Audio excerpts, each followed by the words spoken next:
A storytelling tool, a ritual, or a release, dance has been with us since our earliest days as humans. As live performances start up again here in France, we're taking a look at the challenges dancers and choreographers face today and the artistic solutions they've been bringing to the stage in these unprecedented times. Well, for that, I'm joined by journalist and sociologist Laura Cappelle. Hi, Laura. And Allister Madin, principal dancer and choreographer as well. Welcome to this show. Now, as I said, we're looking ahead to shows with audiences in attendance very soon. But before we discuss what's to come, here's an example of some of the innovative solutions that we have seen in the virtual space during the COVID-19 pandemic. Choreographer Mehdi Kerkouch launched the online festival On Danse Chez Vous, with dozens of performers providing shows and dance classes through live streams. The project has raised thousands of euros for the healthcare sector and for students. Here's more from Mehdi on harnessing a virtual audience.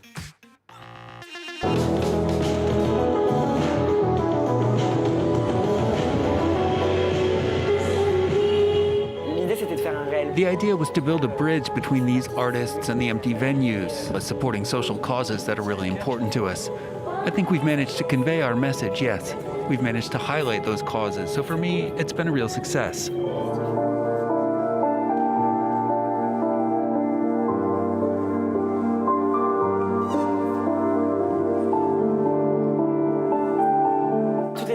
All the projects I've been involved in since the first lockdown have been a way to maintain a relationship with the audience. In fact, I don't think I would have had access to so many people in the street leaving the theater, for example, so there is an upside to this. I get lots of messages, encouragement. There are some really kind comments, but then I do miss that human side a lot. For example, the applause. And the energy you get in a theater is just magical. There's no denying it.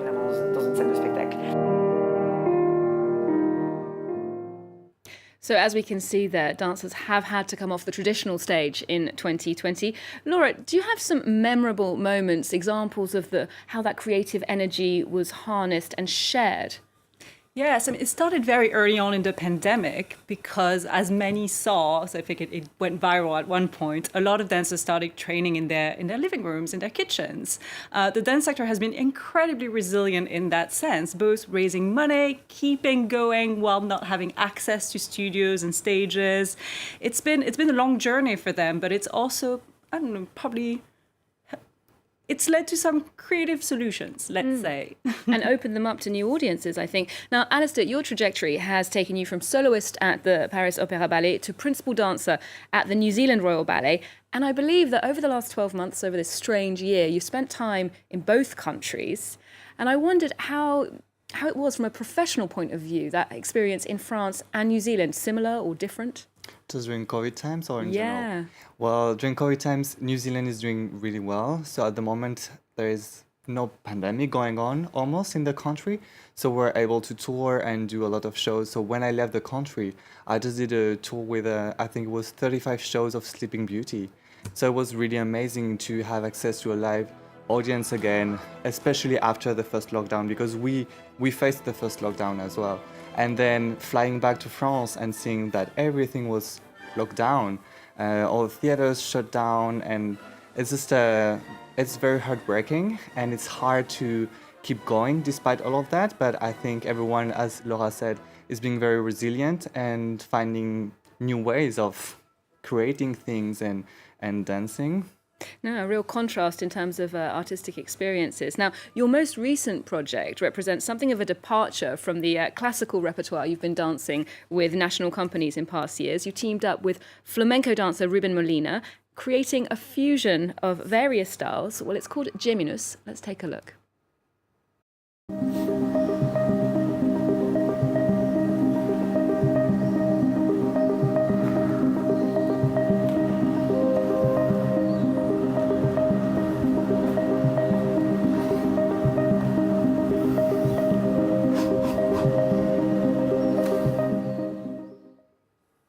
Now, Allister, this is a really exciting new take on the elements of flamenco, and the duality of the two dancers' bodies here is particularly interesting. Can you tell us more about the choice of the duet format, which is not traditional for flamenco, I believe? So it's actually a co-creation. So the idea was to merge both our universes and our trajectories into choreography with Ruben. I think it's pretty. Yeah, you can find some duets in the flamenco world. It's just more maybe male duets like that, and mixing more the contemporary style, the neoclassical style with flamenco. And Ruben is very open-minded to that, and he also wanted to try something different. And we both got out our comfort zones, and it's been very interesting to just mix everything. And we didn't know if it would work.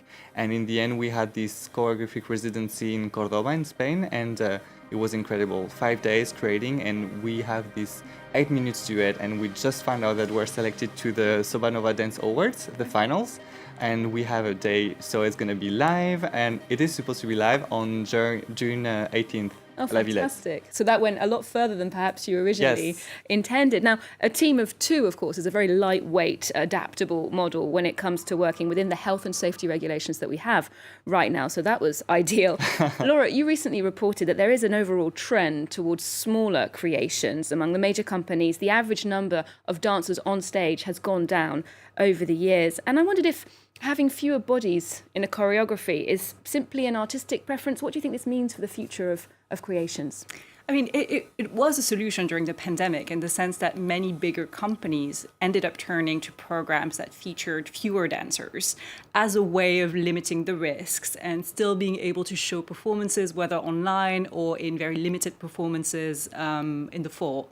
And I think that sort of gelled with an overall trend towards fewer dancers. Part of that is economics. Because it's a lot cheaper to work with few dancers. And it's a question, I think, for the dance world, because there is real power to having a lot of bodies together on stage, to having that sort of sense of community brought out of the group. And I think we might need that coming out of this pandemic. People might want to actually see people coming together and creating something as a whole. So we'll have to see. It's interesting. Perhaps we'll move away from that sort of the smaller scale formats and move back towards bigger groups. The collectivity. Now, Yeah. Allister, I'm sure you witnessed this in Spain. Flamenco is traditionally performed in tablao clubs, these very small clubs that are not at all COVID-friendly, where you sit very close together. They're among the venues that have suffered over the last year, small and perhaps more informal spaces. How do you see the fate of these smaller forms of dance and movement in the years to come? Who knows? It's really hard to tell. I think maybe it's gonna be easier for I don't know, smaller groups to be on stage because of the restrictions. So it might be easier for tablaos and things like that to be open, whereas theaters have to face more restrictions towards audiences and COVID tests. So I don't really know. So it's hard to tell. And I think every country is going to have a very different idea on what they are supposed to do. Because, for example, at the moment in Spain, the shows are still going on, whereas in France it was closed. So it's hard to tell. We'll see. Now, Laura, your recent book, Nouvelle Histoire de la Danse en Occident, which is an overall, an overview of the sector, it's the first one in the quarter of a century, it documents something that's both a technical, institutional practice, an art form, and something that's also very personal and spontaneous as well. And I wonder if the process of editing this book made you challenge or review your own beliefs about dance. Was there something that you changed your mind on, for example? Oh, I mean, I learned so much while editing this book. I mean, it was a huge challenge because I worked with 27 scholars who each of them essentially contributed a chapter focusing on their area of specialty. So I was the overall sort of eye trying to find, I don't know, a fluid movement throughout the book. And I learned a lot. And I think what it made me realize is just how much dance is informed by the past. We don't necessarily see it always because there isn't a huge culture of dance in the general population. So perhaps when people see performances, they might not always see the connections behind it, how it might draw on past dance movements, on past techniques.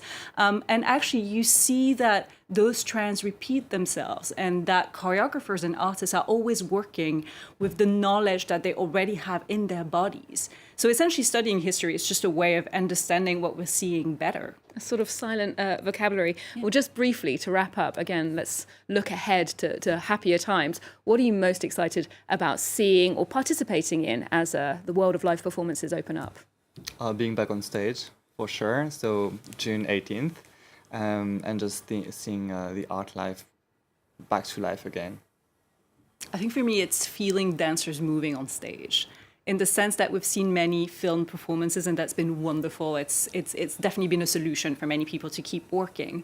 But there is something so special about being in the space with dancers and hearing them breathing and feeling the way their energy is shifting from one scene to the next.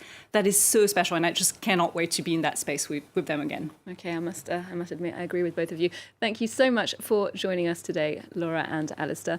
We'll leave you with a socially distanced sort of celebration for this year's International Dance Day. Salif Gay and Germain Louvet dancing in the empty galleries of the Louvre here in Paris.